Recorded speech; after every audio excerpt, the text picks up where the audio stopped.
Que les bénédictions soient. J'honore la divinité en chacun de vous.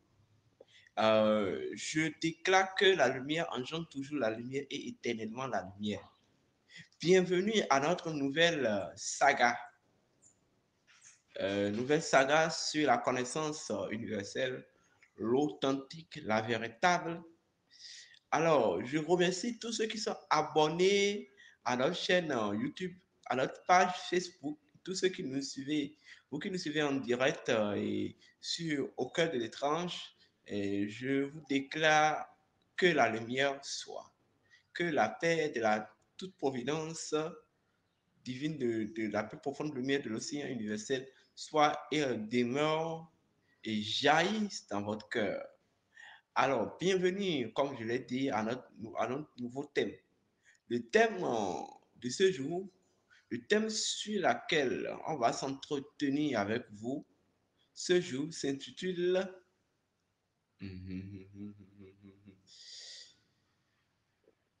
La symbolique de la momification du corps. La symbolique de la momification du corps. Compréhension hermétique. Eh bien oui. Quand on parle de la momification, ça nous remonte un peu à l'Égypte antique. Mais je vais vous dire une chose. D'abord, ce qui fait peut-être la force de la connaissance de la métaphysique égyptienne, c'est les symboles, c'est les symboliques. Est-ce que vous comprenez? C'est les symboliques et les légendes. Les légendes sont en quelque sorte la récit ou le récit, les récits des symboliques, des symboles et tout. Mais vous devez savoir que tout symbole n'est qu'une spiritualité. Quand on prend la symbolique, excusez-moi, tout symbolique n'est qu'une spiritualité. Donc, quand on prend la symbolique des jumeaux, c'est la spiritualité des jumeaux ou la connaissance intrinsèque des jumeaux. Est-ce que vous comprenez? Les symboliques ou la symbolique d'une chose ne peut jamais être perdue. Par contre, la chose elle-même, dans sa dimension conceptuelle et dans sa compréhension conceptuelle, peut être perdue. Mais la symbolique elle-même ne peut pas être perdue. Car la symbolique est la connaissance transcendantale, la connaissance intrinsèque de la chose. Donc, les Égyptiens ont compris cela. Voilà le pourquoi ils ont inventé les symboliques. Ils ont immortalisé les symboliques à travers les hiéroglyphes. Les hiéroglyphes ne sont que l'immortalisation des symboliques, des choses, les symboliques des divinités. Donc, du coup, grâce à ces symboliques, nous pouvons retrouver la connaissance, nous pouvons retrouver, je dirais, nous pouvons réinventer les compréhensions des choses, que ce soit les compréhensions métaphysiques, scientifiques et autres des choses. Nous, nous pouvons aussi réinventer les concepts. Mais lorsque vous vous abonnez uniquement au concept et vous n'en avez pas la symbolique, tôt ou tard, vous finissez par perdre cette symbolique-là et ce concept-là et cette compréhension. Et là, vous allez tomber maintenant dans le déluge intellectuel que font beaucoup de personnes. Donc, quand on parle de la mythologie égyptienne, il ne faut pas que ça vous gêne, non. Il ne faut pas que ça vous gêne. Les mythologies égyptiennes, les textes égyptiens, les mythologies égyptiennes ne sont que les récits des symboliques, les récits des symboles, les récits des hiéroglyphes. Et ces hiéroglyphes véhiculent des connaissances hermétiques, des arcanes hermétiques. Donc, ces hiéroglyphes véhiculent des arcanes hermétiques. Cela note et décrit et explique combien combien de fois la connaissance est et demeure et vous pouvez tout avoir, mais vous allez perdre tout. Mais seul si vous avez la connaissance, si vous avez la symbolique d'une chose, la spiritualité d'une chose, si vous êtes initié à la symbolique, à la spiritualité d'une chose, eh bien oui, vous ne pouvez plus jamais perdre la chose. Parce que vous détenez en quelque sorte la nature de la chose, la nature intrinsèque de la chose. Est-ce qu'on me comprend? Voilà. Quand on parle de la modification du corps, ça fait référence, excusez-moi, à l'histoire de la déesse Isis, du dieu Animus et du dieu Osiris, en plus du dieu Seth. Comprenez que tout ça, c'est des mythologies. C'est toute une scène. Les mythologies ne sont qu'une scène des symboles et des symboliques véhiculant, je dirais, une scène de un ensemble de symboles véhiculant une symbolique ou plusieurs symboliques. Donc, les mythologies ne sont que les scènes, ne sont que les scènes d'un ensemble de symboles véhiculant ou révélant une symbolique ou des symboliques. Voilà, je pense que j'ai été clair sur ce point. Quand on parle de symbolique, sachez qu'on parle de la spiritualité. Donc, selon la mythologie égyptienne, ou selon même des connaissances, selon même la sagesse antique authentique, l'homme a été créé par l'être spirituel immortel. L'être spirituel immortel. Est-ce qu'on me comprend? Et cet être spirituel immortel se sentait ou se sent à l'origine et mémoriaux de son essence d'accomplir la réalisation de l'expérience de qui il est véritablement. Est-ce qu'on me comprend? C'est l'être spirituel immortel qui a décidé de faire l'expérience de qui il est véritablement. En réalité, vous êtes une âme dans un corps en train de faire une expérience, mais en réalité, c'est l'être spirituel immortel qui a décidé de faire cette expérience à travers l'âme et l'esprit qui doit venir dans la matière et autres. En tout cas, vous comprenez bien ce que je dis. Donc, à l'origine des choses, l'esprit et l'âme n'étaient pas. Seul l'être spirituel immortel était. Est-ce qu'on me comprend? Et l'être spirituel immortel, c'est en réalité, c'est même l'image et la ressemblance tangible de l'englobant tout.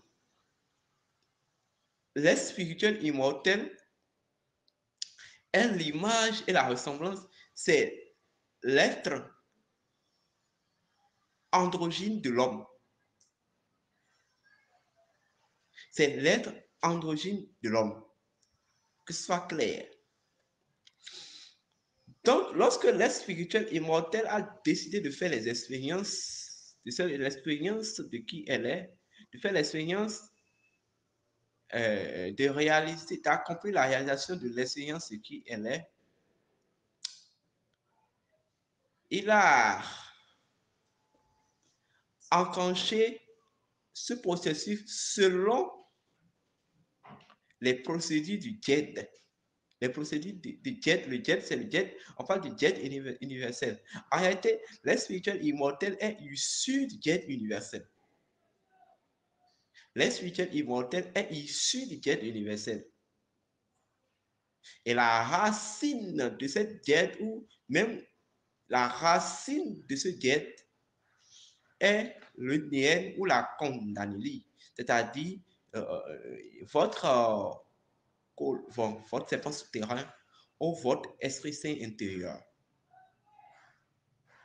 Ça me comprend. Donc, par action du jet, ou bien par, par le pouvoir du jet, et par l'action de la condamnée, l'être spirituel immortel a pu prendre un cas, c'est-à-dire une énergie de l'antimatière, c'est-à-dire de la matière, de l'antimatière primordiale ou de spiritus mundi pour façonner ce qu'on appelle l'esprit, pour créer ce qu'on appelle l'esprit. Est-ce qu'on me comprend? L'esprit est en réalité la résultante de l'alchimisation d'une portion du cas du spiritus mundi par l'être spirituel immortel. Est-ce qu'on me comprend? Donc, c'est le cas du spiritus mundi, le cas de l'anima mundi. C'est avec ce cas-là que l'être spirituel immortel a pu transiter d'elle-même l'esprit, c'est-à-dire a pu créer l'esprit. Après ça, il a pu, voilà ce qu'on vous disait en disant que Dieu créa l'homme à son image et à sa ressemblance.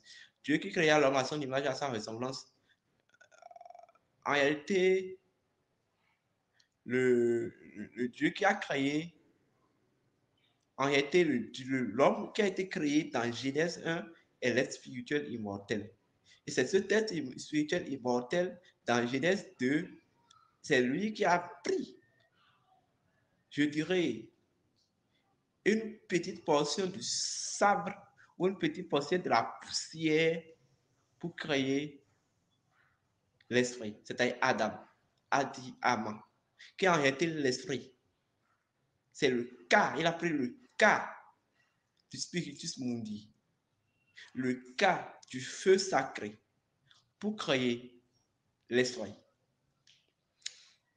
Maintenant, l'esprit détient le statut de l'être spirituel immortel, le statut d'immortalité. Donc, l'esprit est en réalité immortel. Maintenant, après l'esprit, on parle de l'âme. L'âme. L'âme, l'être spirituel immortel, toujours dans son processus de création, a pris maintenant une portion du cas, une portion de l'énergie de vitalité de l'esprit pour créer maintenant l'âme, qui est en réalité la matière première. Voilà le quoi on a parlé du côte.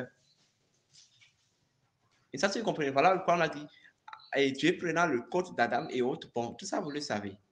Maintenant, l'esprit étant considéré comme le mal, je dis bien, l'esprit étant considéré comme le mal, l'âme étant considérée comme la femelle, les deux, selon le processus de la reproduction, doivent s'auto-régénérer tout en créant une nouvelle génération d'eux-mêmes. C'est ça les corps. Et on parle souvent de sept corps. Les corps ne sont que la descendance, ne sont que les enfants, ne sont que la progéniture de l'esprit et de l'âme. Sommes d'accord. Voilà. Maintenant, deuxième niveau. Selon la mythologie égyptienne, quand on parle de l'être spirituel immortel, ça fait référence au... ils ont voulu, bien les Égyptiens ont, je dirais, codé ou ont voulu symboliser l'être spirituel immortel par Atumri. Atumri est en réalité la symbolique de l'être spirituel immortel. Et vous devez savoir que vous avez été créé par votre être spirituel immortel, dont l'esprit détient son statut d'immortalité et l'âme détient son statut de vie éternelle ou de l'éternité. Et ça, si vous comprenez. Voilà. Ça fait peut-être référence à, et bon, à au Dieu. Bon, je ne vais pas parler de ça, ne pas trop vous embrouiller. Voilà. Donc, le corps, en réalité, n'est que, je dirais, sachez, le corps, c'est le véhicule, le corps n'est que le canal de manifestation du cas. Le corps n'est que le canal de manifestation du cas. Le corps n'est que le canal de manifestation du jet, de l'esprit et de l'âme. Est-ce qu'on me comprend? Parce que l'esprit et l'âme ont au sein d'eux leur jet. Est-ce qu'on me comprend? Et le corps n'est que, en réalité, la manifestation, la représentation symbolique du jet, de l'esprit et de l'âme. Donc, le corps, d'abord, selon les arcanes hermétiques, selon les arcanes de la sagesse hermétique, le corps, c'est le jet. C'est la représentation symbolique du jet, de l'esprit et de l'âme. On peut dire de l'esprit et de la matière première, c'est-à-dire la matière indestructible qui est l'âme, de l'anima mundi et du spiritus mundi. Est-ce qu'on me comprend? Par contre, voilà, par contre, l'esprit et l'âme sont issus de processus alchimiques opérés par l'être spirituel immortel. J'espère que c'est bien clair. Voilà. Donc, en réalité, le jet, d'abord, quand on parle du jet, l'équilibre, je vais vous dire une chose, est le pont. C'est la transition. C'est le reliement entre l'existence et l'essence. En termes clés, quand on ira dans la Bible des chrétiens, on a dit, au commencement, Dieu créa le ciel et la terre. Un vent de Dieu plana sur l'abîme. Le vent de Dieu qui plana sur l'abîme, le vent de Dieu dont on parle, sachez que c'est pour parler du jet, l'équilibre. Est-ce qu'on me comprend? Toute chose a son équilibre. Toute chose a son équilibre. Et quand vous voyez le corps de quelqu'un, vous pouvez même analyser, vous pouvez même lire le degré d'équilibre intérieur de son âme et de son esprit. En réalité, c'est ça. Donc, selon le concept égyptien, bon, le corps représente le jet, nous sommes d'accord, le jet de l'union de l'âme et de l'esprit. Voilà. Maintenant, le corps, en tant que le jet, le corps est aussi le véhicule du cas de l'individu. Le véhicule du cas de l'individu. Est-ce qu'on me comprend? C'est que le corps est le véhicule de la vie. Le corps est le véhicule de l'énergie de vitalité de l'individu. Par contre, le sang est la chapelle de circulation de l'énergie de vitalité de l'individu. Le sang est la mémoire, en réalité, la mémoire de l'union de l'âme et de l'esprit de l'individu. Est-ce qu'on me comprend? Maintenant, le sang, donc comprenez d'abord le sang comme un principe spirituel. Quand on parle de corps, on parle du sang. Est-ce qu'on me comprend? Voilà, je reprends. Premier niveau de conscience. Le corps est considéré, le corps représente le jet de l'union, de l'unité entre l'âme et l'esprit. Est-ce qu'on me comprend? Voilà. Deux, le corps est le véhicule de la vitalité de l'individu. Je dis le véhicule de cas, de l'énergie vitale, du prana de l'individu, de quelqu'un. Donc, ce n'est que par le corps que l'individu, en tant qu'âme, esprit, peut véritablement expérimenter ou peut véritablement exercer, accomplir sa vitalité, la vitalité de son énergie. Est-ce qu'on me comprend? Donc, voilà, le sang, qui n'est qu'un élément important du corps, qui vient peut-être du cœur, le sang est la chapelle de circulation de l'énergie, de vitalité de l'individu, c'est la chapelle de circulation, la chapelle de circulation du cas de l'individu, la chapelle ou la mémoire de l'unité de l'âme et de l'esprit.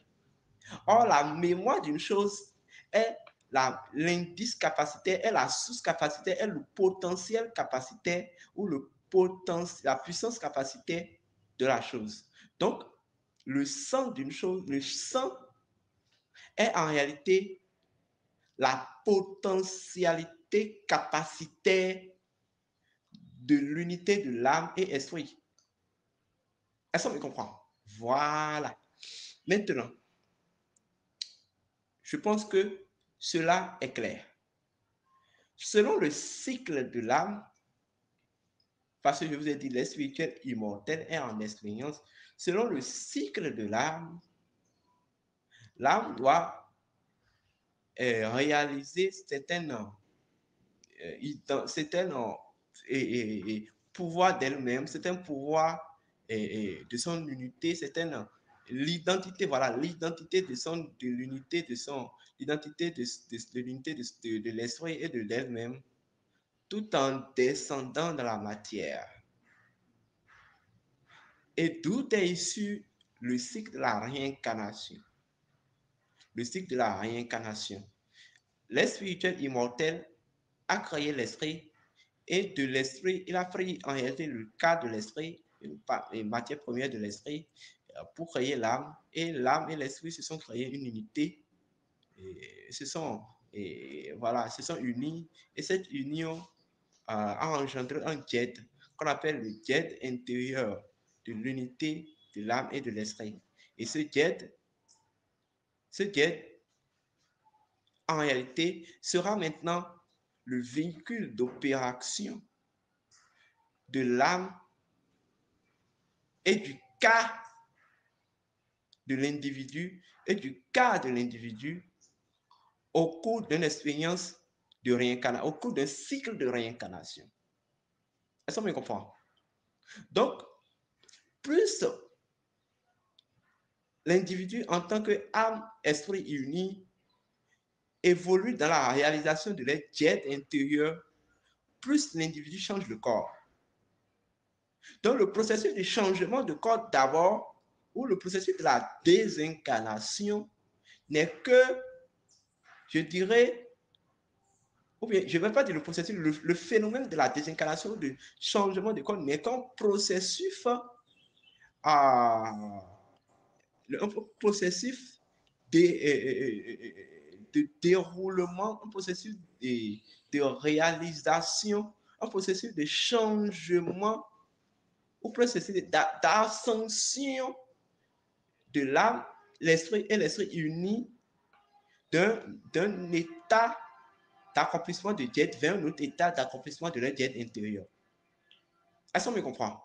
Lorsque vous voyez quelqu'un a un corps, par son corps, vous pouvez lire, je dirais, le degré d'accomplissement de l'équilibre intérieur de son âme et de son esprit et âme unis. Je vous assure. Quand vous voyez quelqu'un qui a une grosse tête, ça veut dire quelque chose. N'insultez pas. Quand vous voyez quelqu'un qui a des cheveux, les longs cheveux, ça veut dire quelque chose. Des gros yeux, ça veut dire quelque chose. Des grosses narines, des grosses dents, ça veut dire quelque chose. Des longues, etc. Tout le corps, en réalité, toutes les parties du corps ne sont que l'expression du djed. Je l'ai toujours, ne sont que l'expression du djed. L'expression, et je dirais, voilà, ne sont que les parties du corps ne sont que les caractéristiques, ne sont que les caractères majeurs du djed de l'âme et de l'esprit unis. Voilà. Maintenant, là, L'esprit est à travers l'âme et l'âme se connecte au corps à la naissance, au cours de la naissance. Et lorsque l'esprit est connecté au corps à la naissance, au cours de la naissance, il transmet son cas, c'est-à-dire son énergie vitale au corps, ce qui rend actif le corps, ce qui la permet de mieux ou de faire son expérience d'incarnation. Voilà le pourquoi on vous dit, on parle de souffle. Le souffle, c'est là, quand on dit que l'enfant respire au cours de la naissance, c'est en réalité le processus de transmutation, de transfert, voilà, le processus de transfert de l'énergie, transfert et du cas de l'âme, esprit uni au corps, qui est en réalité le véhicule de leur jet. Je sais si c'est clair. Voilà. Maintenant, lorsque l'individu commence son expérience, plus il fortifie son cas, plus il fortifie, plus il alchimise, plus il transcende son cas, c'est-à-dire son énergie de vitalité, qui est même l'élément premier de son âme et de son âme esprit. L'élément premier, la preuve première, voilà, la preuve première de son âme, esprit dans la confrérie des dieux. Parce que lorsque l'âme va se retrouver, l'âme ou l'esprit va se retrouver, ou l'individu va se retrouver dans l'au-delà, la preuve qu'il va présenter, la preuve ou bien l'apport qu'il va présenter afin de signifier, afin de notifier son véritable identité et son cas, son énergie de vitalité. Donc, plus l'individu, en tant qu'âme connectée à un corps et à un véhicule du jet, en tant qu'un esprit évoluant par une âme connectée à un corps, plus il fortifie, plus il transcende son énergie vitale, c'est-à-dire sa vitalité, c'est-à-dire son cas, et plus il modifie, plus il réalise, plus il accomplit la réalisation encore et encore de son jet intérieur. Est-ce que vous comprenez? Plus il éveille son jet intérieur. En fait, c'est ça. En fait, c'est ça. Voilà même le pourquoi, dans les traditions africaines, quand une âme naît, quand une âme vient au monde, obligatoirement, on lui fait des rites familiales afin d'actualiser en quelque sorte. Parce que l'individu a déjà apporté au sein de la famille, a déjà présenté au sein de la famille son apport qui notifie son véritable identité intrinsèque, c'est qu'il a déjà apporté, il a déjà présenté et je dirais, et son cas qui a pu notifier à l'égrégore, à la hiérarchie spirituelle occulte de la famille, sa véritable identité. Donc, oui, la famille le reconnaît, la famille invisible la reconnaît, mais il faudrait que ce cas-là soit encore actualisé. Ce cas, une fois maintenant dans le véhicule du jet de l'individu, soit actualisé au sein de la famille. Au sein de la famille, voilà. Voilà le pourquoi il y a des cérémonies qu'on fait quand une âme naît. Bon, en son temps, on va revenir sur ces cérémonies-là. Voilà. Donc, l'individu passe sa vie et autres, et autres, voilà. Il continue sa vie, il fait sa vie comme il le peut. Et après, lorsque le jet a parvenu à le jet et son jet a parvenu à atteindre le niveau d'accomplissement qu'il doit atteindre en cette incarnation-ci, il change le corps. Est-ce qu'on me comprend? Il change le corps. Il laisse le corps, il se désincarne. il se désincarne en réalité. Donc, lorsqu'il se désincarne, voilà, en fait, voilà où je viens, en fait. Voilà, c'est de là que je veux, c'est ça qui va nous clarifier sur ce processus de mobification. Qu'est-ce que les Égyptiens ont voulu faire comprendre par la mobification? La mobification n'est que un processus rituelique par laquelle, ou bien un processus rituelique par laquelle les Égyptiens immortalisent la symbolique. Est-ce qu'on me comprend? La symbolique de la mémoire du jet de cet individu-là, afin que même dans l'au-delà, afin que d'ailleurs il évolue bien dans l'au-delà, et même afin que dans l'au-delà, il se rappelle de qui il est et sache et afin de se rappeler de qui il est et afin de maintenir sa conscience sur elle-même en tant qu'une vie éternelle, immortelle, éternelle, infinie. Est-ce qu'on me comprend? La mobification du corps consiste à immortaliser en réalité la symbolique, c'est-à-dire la spiritualité du djed ou du djed d'une âme, esprit uni, mais qui avait subi une expérience dans cette incarnation. Est-ce qu'on me comprend? Donc le corps mobifié, en réalité, parce que selon la spiritualité africaine, rien ne se perd, rien ne se crée, tout se transforme. Rien ne se perd, rien ne se crée, tout se transforme. Donc fort de cela, pour ne pas perdre la symbolique. Est-ce qu'on me comprend? La symbolique, la connaissance. Pour ne pas perdre la connaissance, la symbolique du mana, de cet individu-là, de cet individu dont, qui vient de laisser un véhicule de son jet, pour ne pas perdre la symbolique de la mémoire de ce jet-là, il faut modifier le corps afin de rappeler à l'âme qu'en réalité, elle est immortelle, elle est éternelle et elle est au-delà du temps et de l'espace. Est-ce qu'on me comprend? Voilà, c'était en réalité ça. Voilà même le pourquoi les Égyptiens avaient inventé la momification sous l'inclusion du dieu Animus. Voilà le dieu Animus que nous appelons dans notre jargon sur la Diatado Kuchosu Agolagoji.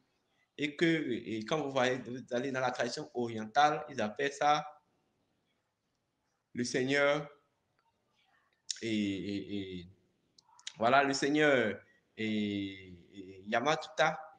Voilà que je salue je salue au passage. Vous voyez, lorsque le corps se dégrade après la désincarnation en même temps, sachez que l'individu n'a pas pu accomplir même ne serait-ce que le cas de la transcendance de son cas, de son énergie vitale. C'est là que vous voyez des gens, quand ils se désincarnent, leur corps commence à se dégrader. Mais les véritables initiés, ceux qui ont transcendé durant toute leur vie, leur existence, ceux qui ont travaillé à accomplir leur quête par la transcendance, par l'assimilation permanente et continuelle de leur cas, c'est-à-dire de leur prana ou de leur énergie de vitalité en incarnation, eh bien oui, ces gens, leur désincarnation est caractérisée par leur corps bien mobifié. Ce qui veut dire que celui, il a fait un bon boulot. Il a fait un bon boulot. Est-ce qu'on me comprend? Il a mieux exercé l'accomplissement de son djed en incarnation. Est-ce qu'on me comprend? Donc, du coup, la symbolique de la mémoire de ce jet ne pouvant pas être perdue, il faut modifier le corps. D'ailleurs, même si on ne modifie pas, s'il a réellement fait cet exercice, s'il a réellement fait ce travail, le corps est d'abord naturellement modifié. Parce que quand vous désincarnez, après je vais faire, je pense que je l'ai déjà fait l'année passée, je vais voir et je vais faire une communication sur la mort. Je vais voir si je vais encore le faire parce que je l'avais déjà fait. Lorsque vous vous désincarnez, c'est tout un ensemble de processus qui va vous amener vers l'au-delà. Lorsque le corps commence à se dégrader en même temps, après la déconnexion de l'âme, la déconnexion finale de l'âme, du corps, et la déconnexion finale de l'âme, du corps, eh bien oui, l'âme fait en même temps le reflet qu'elle est en réalité immortelle et éternelle. Donc, du coup, l'âme peut commencer par commencer par croire qu'elle peut mourir. Elle peut mourir. Et cela va la faire perdre du temps. Et il y a un principe spirituel qui dit ceci. L'idée d'une chose est la chose elle-même. Car les idées sont les êtres vivants. Plus l'âme pense qu'elle peut mourir parce qu'elle a vu son corps physique dégradé, plus réellement, elle commence, c'est qu'elle enclenche ce processus de désintégration au sein d'elle-même. Pour éviter tous ces phénomènes-là, les Égyptiens ont dit alors, pour les âmes qui ne sont pas très bons, bien vrai qu'on modifie tous les corps, mais pour éviter tout cela, il faudrait que nous modifions le corps contre bon gré, mal gré. Est-ce qu'on me comprend? Contre bon gré, mal gré, afin que l'âme ne perd pas la mémoire de qui elle est. Parce qu'il y a certaines âmes tellement attachées au corps, même après les désincarnations, ils commencent pas à croire, elles continuent pas à croire que, bon, elles sont ce que le corps est, et elles sont réellement leur corps. Mais en réalité, c'est faux. Donc, donc, plus l'âme, peut-être, a le reflet, ou bien voit que son corps est modifié, bon, plus elle se rappelle, plus elle réalise encore le reflet, plus elle prend conscience de sa reflet, du reflet selon laquelle elle est éternelle, immortelle et qu'elle doit revenir. Parce que quand le corps est modifié, ce corps est encore utilisable. Est-ce qu'on me comprend? Donc, tout ça là fait croire à l'âme que oui, réellement, elle est éternelle, elle peut utiliser encore d'autres corps. Donc, on inclut dans sa tête que oui, elle est éternelle, elle est immortelle et elle peut se réincarner. Vous voyez le message que nos anciens, le message que nos ancêtres veulent véhiculer par ce concept de la mobification. Et ça, c'est vrai. Bien vrai que à un certain niveau, cette modification qui ont commencé, cette modification a pu chuter aussi l'Égypte antique dans sa spiritualité à cause de certaines choses, je ne vais pas le dire. Je préfère m'arrêter là et je préfère vous dire, je préfère dire Ago, Ago, Ago, Ago, dans tous les palais,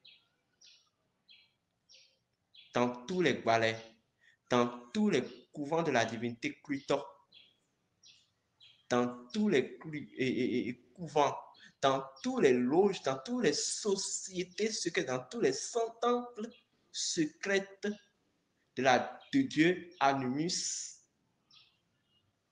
dont sa divination est faite aussi d'Ayatado par la divinité Egungun.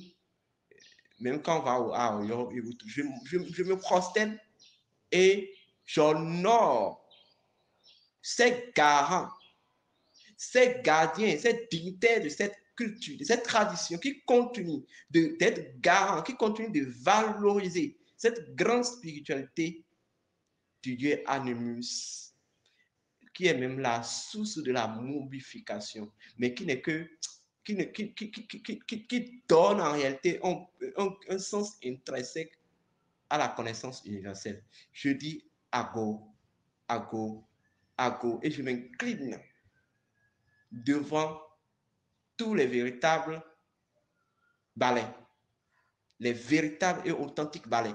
Je sais de quoi je parle en tant qu'initié. Merci. Je vous demande de partager ces vidéos, de partager ces audios. Si vous n'avez pas compris des choses, vous pouvez poser des questions.